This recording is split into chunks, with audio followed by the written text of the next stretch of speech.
ยาวหดจักเนาะ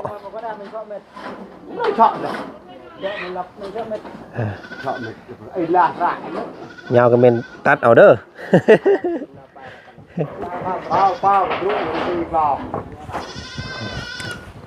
อุ๊บวางเด้อสั่งเลยโถห่อนช้ำเนาะอันว่าบ่ได้ใส่รองเท้าโถเฮ็ดวางได้บาดตีนบาดมือได้พี่น้องเอ้ยน้องเจ้าเว้ยตัวนี้ต้องได้นั่นได้บาดนี่เนาะมาจำต้องได้พาได้บาดนี่พี่น้องเฮ้มาเร็วเลยมาไปกันเถอะห้าบักห้าอุ๊บเอาเดี๋ยวมาเบิ่งกันตอนสำเร็จพี่น้องเลยเนาะแบบมันคันเป็นพื้นขึ้นคันบ่โอ้ต้องซักยาหมอเพิ่นตรวจแล้วเพิ่นว่ายังหมอเพิ่นว่าบ่ได้ตรวจแล้วมันซักเลยต้องแบบว่าเพิ่นกวดเบิ่งแล้วมันเป็นแม่เคยไปซักเลยซักได้เศร้าบ่โอ้เป็นภูมิแพ้ไปจักเนาะเป็นพื้นแพ้แปลว่าเฮาไปตากแดดหรือว่าหมุนป่าหมุนดงอะไรมันสิคันนะเนาะซักตลอดบ่แม่เจ้าแบบเวลามันแบบมันขึ้นนะแบบเฮาปีนผิดโอ้สิแดงบ่แม่เพิ่นกินไก่ไปจักวันเนาะเห็นบ่อ๋อแล้วอาทิตย์ประแดก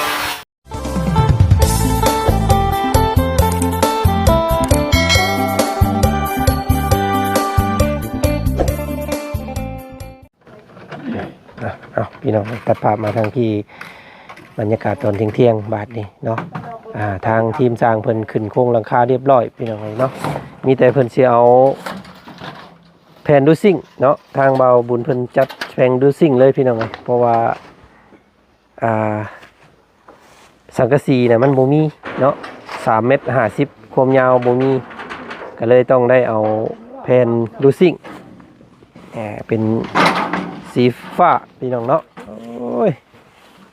มุงกันสังกะสีย่ำเที่ยงเนาะทางเนาะมันก็ซ้ำดอกว่าดวกตัวเองคนแล้วนี่พี่น้องเลยซื้อมาความยาว3 เมตร 50พี่น้องเนาะทางสร้างคนบอกก็เลยจัดให้ยาวเลยพี่น้องเลยมุงหลังคาซานเด้อพี่น้องเลยเนาะ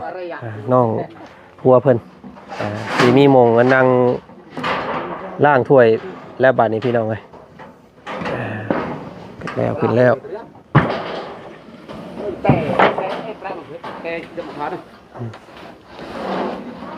ยาวหดจักเนาะ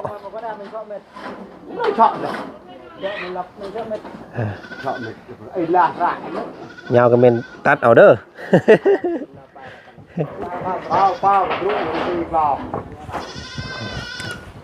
อุ๊บวางเด้อสั่งเลยโถห่อนช้ำเนาะอันว่าบ่ได้ใส่รองเท้าซ้ำสร้างก็ได้พอดีเท้าสุกพอดีตีนสุกพอดีพี่น้องเปื่อยเลยโอ้ห่อนอีหลีมื้อนี้เนาะพวกก็เรียกมีอยู่35 องศามื้อนี้ความห่อนของแดดเนาะพอดีเป๊ะเนาะเพิ่นวัดมาเอาไปเอาไปซื้อมา3 แผ่นคือสิพออยู่ได้แผ่นดูซิ่งแบบนี้เบิดนี่คักแล้วเนาะพี่น้องเนาะป้าลุงหลายคู่หลายคนก็คอมเมนต์มาหลายอยู่ว่าคำว่าได้แผ่นดูซิ่งให้น้องเพิ่นเบิดนี่คือสิงามบ่สังกะสีน้องเพิ่นยังดีอยู่พี่น้องเลยเนาะก็ยังบ่จำเป็นปานใดอันนี้เฮาแค่เปลี่ยนตัวที่ว่ามันบ่มีซื่อๆเนาะเอาพี่น้องไปทักทายสบายดีเด้อเนาะสบายดีพ่อแม่พี่น้องกันเบิดสุขคนมื้อนี้ทางบ่าวจันทร์ก็วนขึ้นเข้ามาอีกรอบนึงกับบ่าวบุญเพิ่นเนาะเพราะว่าต้องได้ซื้อไม้แน่ไม้ก็พอดีเบิด1 ล้านพอดีพี่น้องเลยเนาะสร้างเพิ่นสั่งไม้48กับแป้นว่าซั่นเนาะรวมเบิ่งงบก่อนเด้อบาทนี้พี่น้องเอ้ยเนาะ เป็นพวกสีถ้าบันไดนี่สิมีอยู่บ่เนาะงบเฮามันสิเบิดได้นี่พี่น้องเอ้ยเนาะนี่ขนาดไล่กับของเบาบุญบ้านป่าได้นี่เนาะคำว่าไล่แต่ของสุเฮานี่บ่พอแล้วพี่น้องเบิดแล้วเนาะมาจังจุ้ยเนี่ยต่อตอกสังกะสีแล้วก็ตีแป้นล่มใส่นี่ก็ถือว่าสำเร็จพี่น้องเนาะ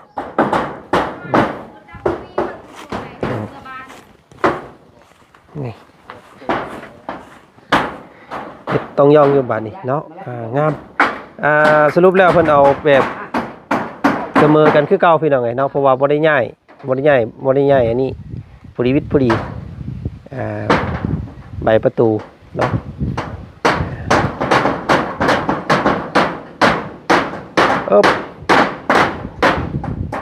เสียงบ่ได้ตึมต่ำเลยเด้อวัดนี้ก็ได้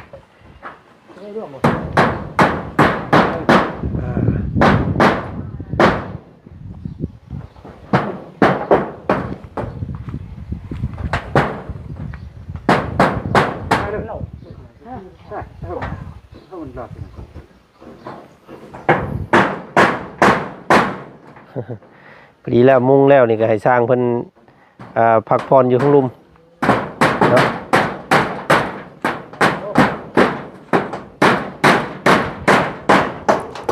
ตาโยโย่ผมมีกระมีกระอร่อยโยโย่อร่อยตีอ่ะเยอะแว่ผมมีกระไว้อ้าวโอ้อันนั้นเอ็ดวังเด้อเป็นขนาดยางหนาเลยพี่น้องเลยเนาะเหยียบได้เว้ยนะเว้ยผมอะไรบ่เรื่องอะไรเว้ยสรุปแล้วอันว่าสังกะสีมุ่งออกมานี่งามกว่าหมู่เนาะเพื่อนน้องเพิ่นพี่น้องเลยอะไรอ่ะเชื่ออะไรก็เว้ยน้ำถุงเก่าหันเบิดบ่คือเห็นอยู่นั่งนึง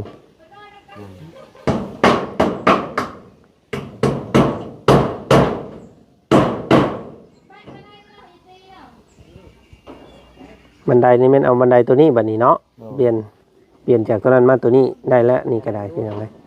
นะพอขึ้นพอลงทางถอยทางบวงก็สิลงพุ่นเนาะบ่หัวไปอัน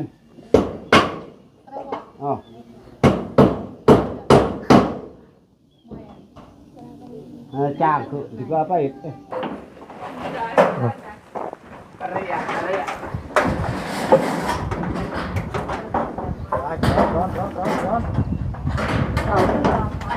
เอาพวกเขาอ่ะเด้อถูกเฮ็ดระวังได้บาดตีนบาดมือได้พี่น้องเลยน้องเจ้าอ่ะตัวนี้ต้องได้นั่นได้บาดนี่เนาะมาจำต้องได้พาได้บาดนี่พี่น้องเฮ้มาเร็วเลยมาไปกันเถอะ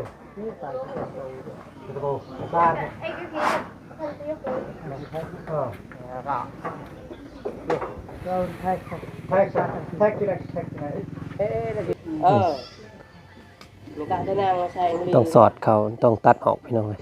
เนาะเพราะว่ามันเป็นมุมเด้อ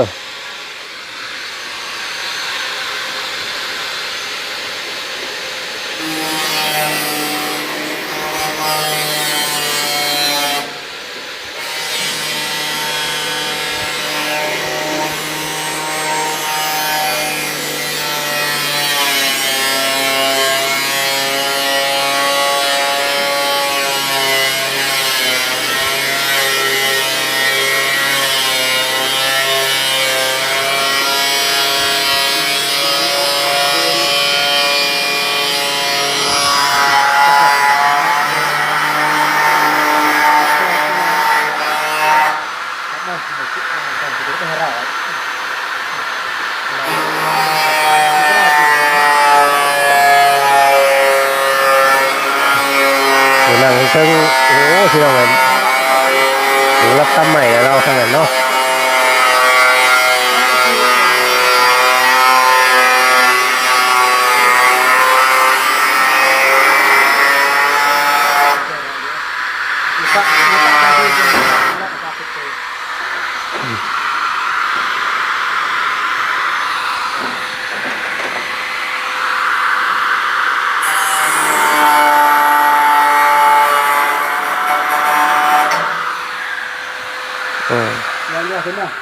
เอาลองเบิ่งบาทนี่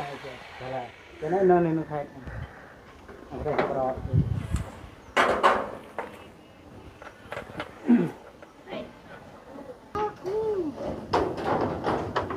rồi rồi dân khăn rồi nè ốp phải rồi mà ốp với chúng ta phải chạy rồi rồi cắm lại เฮ็ดยากเนาะเฮ็ดยากเฮ็ดเฮือนต่อเติมเอานี่พี่น้องเพิ่นเอิ้นนี้รีโนเวทใหม่เนาะโอ้ยโอ้ย sangนี่จักsangนี่ได้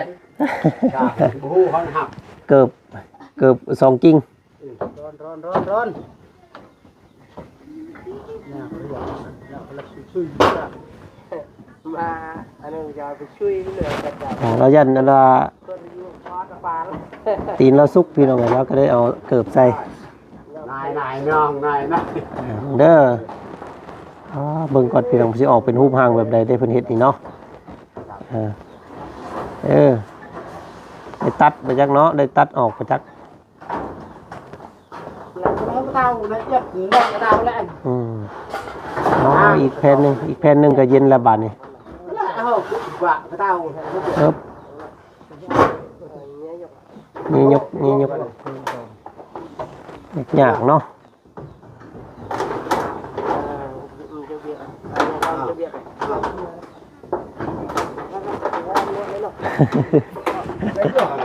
รุ่นยากเนาะขั้นตอนสุดท้ายเพิ่นนี่เสียบขึ้นอ๋อ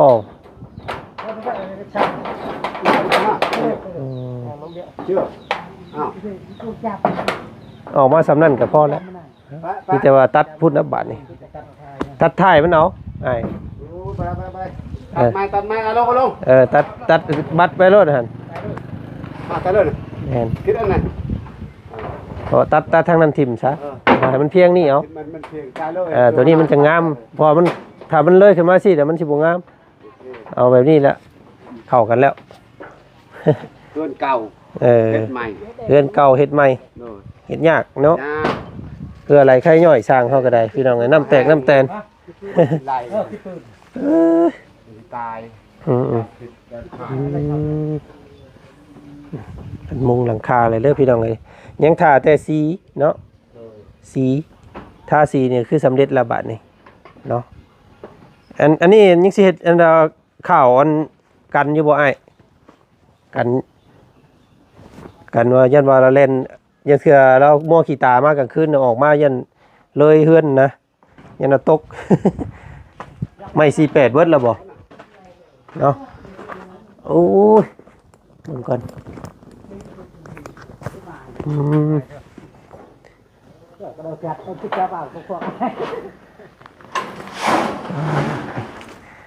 พื้นแผ่นดิน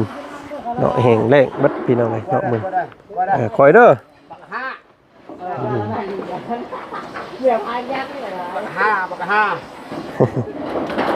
อุ๊บเอาเดี๋ยวมาเบิ่งกันตอนสำเร็จพี่น้องเลยเนาะตอนนี้เพิ่นยังออกพากันออกไปซื้ออันซีมาให้เพิ่นก่อนบาทนี่แลนใครอยู่ดอกมันอยู่ใกล้อยู่พี่น้องเนาะอยู่ใกล้อยู่บ่ได้ไกลแดนเข้าแดนออกอย่างนี้แหละมื้อนี้พี่น้องบ่ได้ไปทางใดเลยเนาะพุ่นแหละพอกันอีกช่วงบ่ายๆเนาะสบายดีเนาะกลับทักทายสบายดีกันอีกรอบนึงเนาะตอนเที่ยงฮ้อนมื้อนี้เนาะ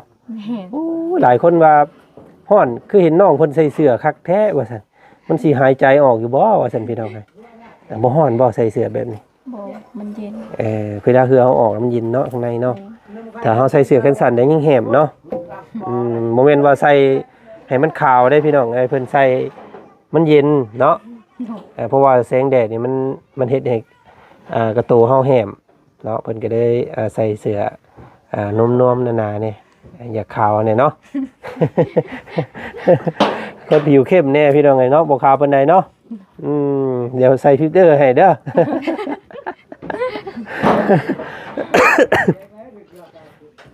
ปีนี้ได้แซ่มื้อเช้านี่พาแม่ไปอันสักยาบ่ เป็นหยังอันนี้อันอธิบายบอกป้าลุงเพิ่นแหน่เอ้าแม่เพิ่นเป็นหยังว่าซั่นหลายคู่หลายคน แม่เราเป็นพยาธิผิวหนังบ่มันแบบมันคัน เป็นพื้นขึ้นคันบ่ มี อ๋อต้องซักยา มี หมอเพิ่นตรวจแล้วเพิ่นว่าหยังหมอเพิ่นว่า บ่ได้ตรวจแล้วมันซักเลย เอ้าแบบว่าเพิ่นกวดเบิ่งแล้วมันเป็น แม่เคยไปซักเลย ซักได้เศร้าบ่ แม่ โอ้เป็นภูมิแพ้ไปจักเนาะเป็นพื้นแพ้แปลว่าเฮาไปตากแดดหรือว่าหมุนป่าหมุนดงเนี่ยมันสิคันอยู่นะเนาะซักตลอดบ่แม่เจ้า แบบเวลามันแบบมันขึ้นนะแบบเฮาปีนผิดนะ โอ้สิแดงบ่แม่เพิ่นกินไก่ไปจักเมื่อวานเนาะแม่นบ่อ๋อแล้วอาทิตย์ประแดกเป็นพื้นคันเลยพาเพิ่นไปซักยาไปซักอยู่ไสนั่นเนาะ ไปโกน ไปโปนพูดเบิดเท่าไรนะเบิดเท่าไร70,000 1,000 บาทเดียว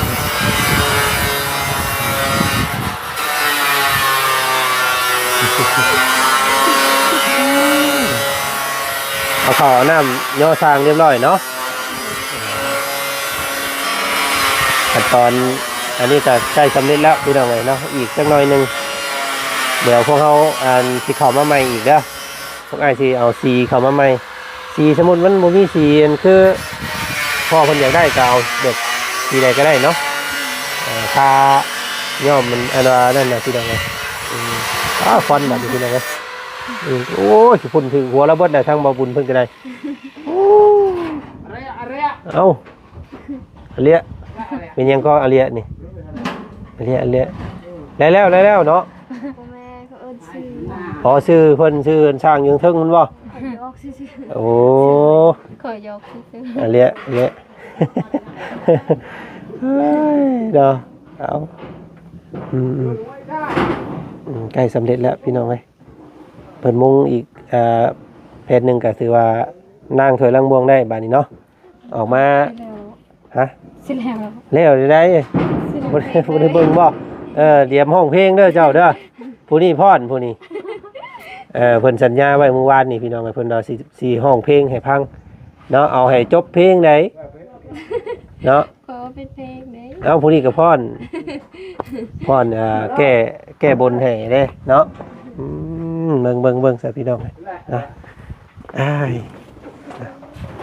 ฮ้อนคักฮ้อนนี่พี่น้องเอ้ยมื้อนี้เนาะแดดเปรี้ยงตก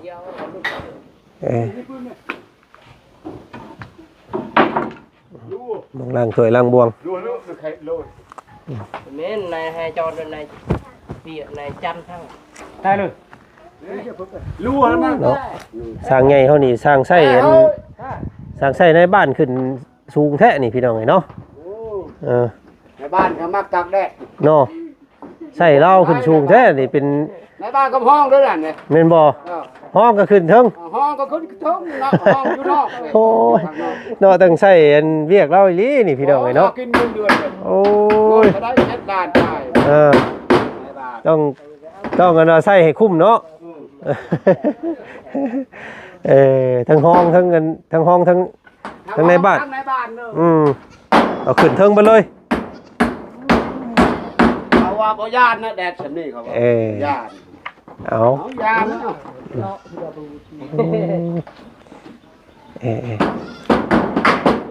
คักแบบนี้เนาะเวลาเฮาบ่อยู่เฮือนอยู่ซ่านก็อันประตูตัวนั้นไว้เนาะเป็นอู้น้ำอู้ในเป็นหม่องโถน้ำโถหยังก็เรียงกันไว้ทั้งนี้เวลาล้างจานนั่งหยังก็ซิดลงพุ่นเลย แผ่นเดียว แม่น วางมันเลย ใส่มาดิบ่แม่นนี่เป็นแบบนี้ แต่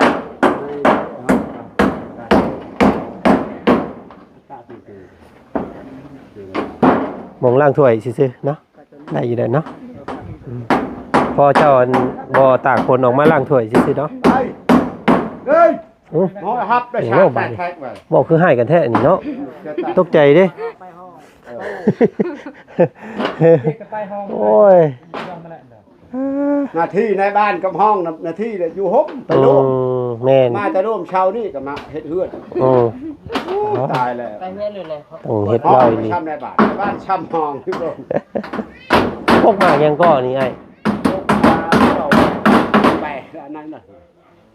หมักไผ่หมักเงี้ยวบ่แม่นบ่ บ่แม่นมักที่แดงๆนะเขากินมันชมๆนะ หมักไผ่ มักแล่นมักแล่นมัก อ๋อหมักข้าวแล่น อืม โอ้หมักแล่น หมักแล่น พอแล่นก็ว่ามัก เอ แล่น อ แล่นไม่ขึ้น หมักข้าวแล่นแบบคล้ายๆกับหมักลิ้นจี่เนาะ อะไรอ่ะ อืมหมักลิ้นจี่ภาษาฝั่งไทยเอิ้นหมักลิ้นจี่บ้านเฮาเอิ้นหมักข้าวแล่น ก้อนช้ำเลย เออครับโอเคอุ๊บตัว เฮ็ดในบ้านกันเช็ด ไปkeluar ke metik ke luar sana. Tahu tu tak ke?ไป มันสุกบ่เลยไปจักอันน่ะแข่งเราหั่นเนาะมันฮ้อนเอ้าขึ้นไปแทกใหม่อีก ใช่ปุ๊บนายตะเวนปุ๊บโอเคเลยปุ๊บนกลง พอดีกวบอันน่ะผาไม่ใช่ละอ่า แต่น้อยนู่นแหละป่ะ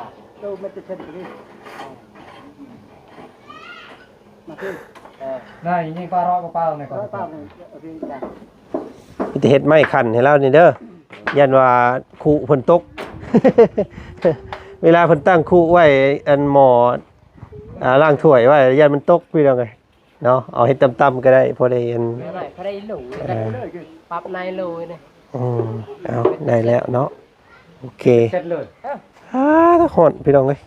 ไปทางเขาอาจารย์เล่ากับเมาไล่กับสมอยยังบ่เห็นเข้ามาอยู่มื้อนี้พี่น้องเอ้ยเนาะแล้วกัน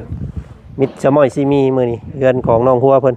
เอาพี่น้องเด้อเนาะออกไปหาซื้อสีซื้อซาให้ทางสร้างเพิ่นก่อนเนาะเดี๋ยวสิเข้ามาใหม่อัปเดตให้พี่น้องเบิ่งช่วงค่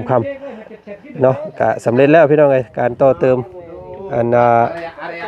ซานเนาะเฮ็ดซานว่าซั่นซะซานให้น้องหัวเพิ่นพี่น้องเอ้ยลองสวยลองบวงเนาะโอ้ยงามพี่น้องเอ้ยเฮือนเราเนาะก็ขอบใจเด้อพอใจดีแม่ใจดีเพิ่นพี่น้องเอ้ยเนาะทางช่องของบ่จันทร์สิมีแม่บุญมีเนาะทางช่องบ่บุญเพิ่นพ่อบุญทงพี่น้องเอ้ยเนาะก็ขอบใจพ่อเพิ่นได้เนาะเอามื้อนี้ทางบ่จันทร์ก็โตแล้วลาก่อนสบายดีเด้อ ผู้ชายโดนตะเด็กกับหมอชหมด